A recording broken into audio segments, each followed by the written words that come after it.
Assalamualaikum warahmatullahi wabarakatuh. Perkenalkan, saya Novia Egida Sawitri, NPM 202201066, perwakilan dari kelompok 5, yaitu di sini saya akan menjelaskan hasil diskusi kami, yaitu tentang risiko skoliosis. Baik, di sini saya akan membacakan anggota kelompok kami, yaitu Hidayatul Wahyuni, Idah Maisyarah, Maridsya Karisma, Muhammad Iqmal, Kori Aina, Norti, Reza Brilianasari, Riko Giovanni, saya sendiri Novia Egida Sawitri, Rofiqatul Makiyah, dan Salsabila Arumulkita.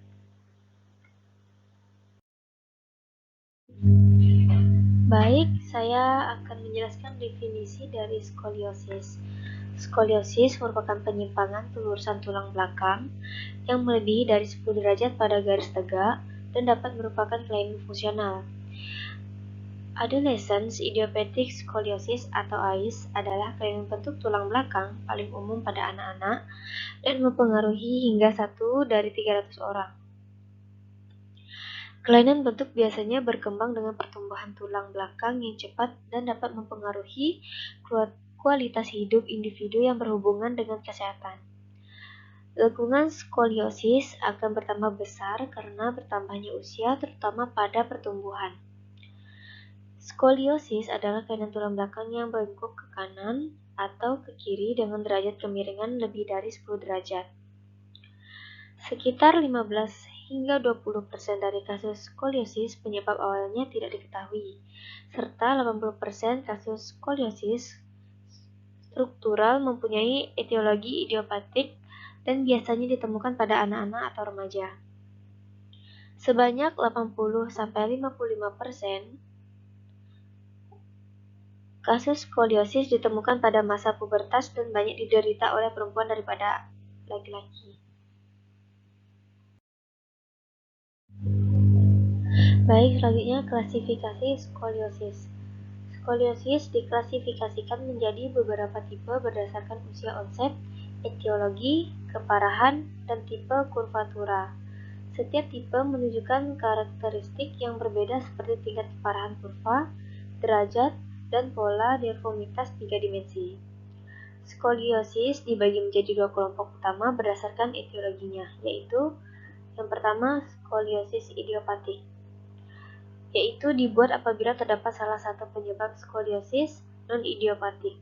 Skoliosis idiopatik diklasifikasikan berdasarkan usia pasien saat diagnosis yang terbagi menjadi 4 tipe, yaitu skoliosis infantil, yaitu di bawah usia 3 tahun.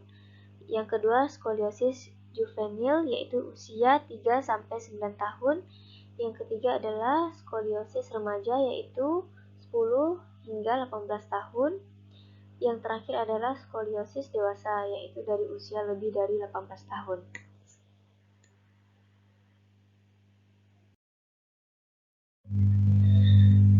Baik, yang kedua yaitu skoliosis non-idiopatik.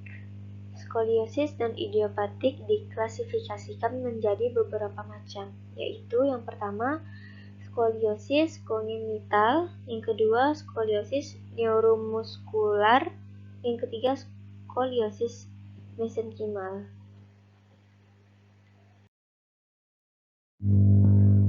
Baik, selanjutnya yaitu tanda dan gejala skoliosis. Secara umum, tanda-tanda skoliosis yang dapat diperhatikan pada penderita yaitu yang pertama, tulang bahu yang berbeda, di mana salah satu bahu akan kelihatan lebih tinggi dari bahu yang satunya atau elevated shoulder.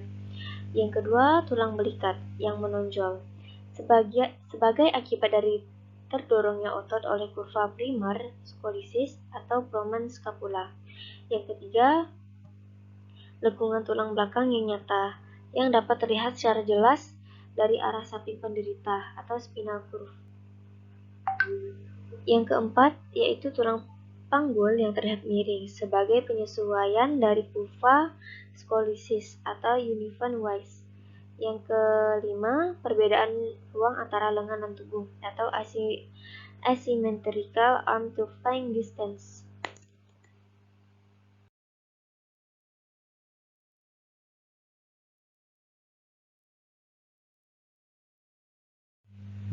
Selanjutnya yaitu cara melakukan screening risiko skoliosis.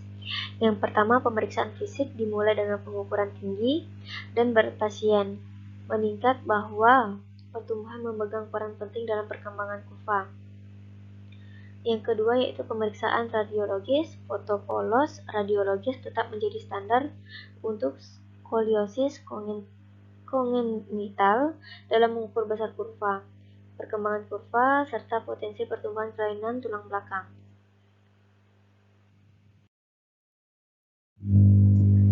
Selanjutnya, pencegahan risiko skoliosis pada anak sekolah. Yang pertama, pastikan asupan kalsium dan vitamin D terpenuhi.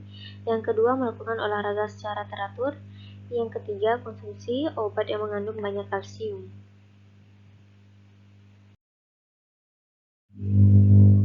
Baik, dari semua materi yang sudah saya bahas, kesimpulannya adalah skoliosis adalah kelainan tulang belakang yang berupa lengkungan ke samping atau lateral. Jika dilihat dari belakang, tulang belakang pada skoliosis akan berbentuk seperti huruf C atau S. Penyebab dan patogenesis skoliosis belum dapat ditentukan dengan pasti. Kemungkinan penyebab pertama ialah genetik, baik studi klinis yang mendukung pola pewarisan dominan autosomal, multifaktorial, atau X-linked. Skoliosis dapat menyebabkan kepala nampak bergeser dari tengah atau satu pinggul atau pundak lebih tinggi daripada sisi berlawanannya.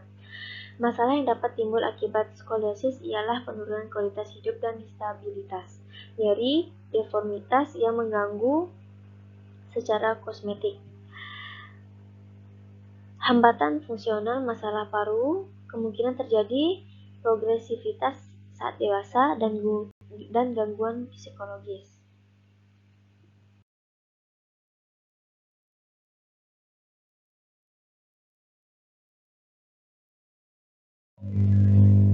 Sekian penjelasan dari saya yaitu tentang skoliosis.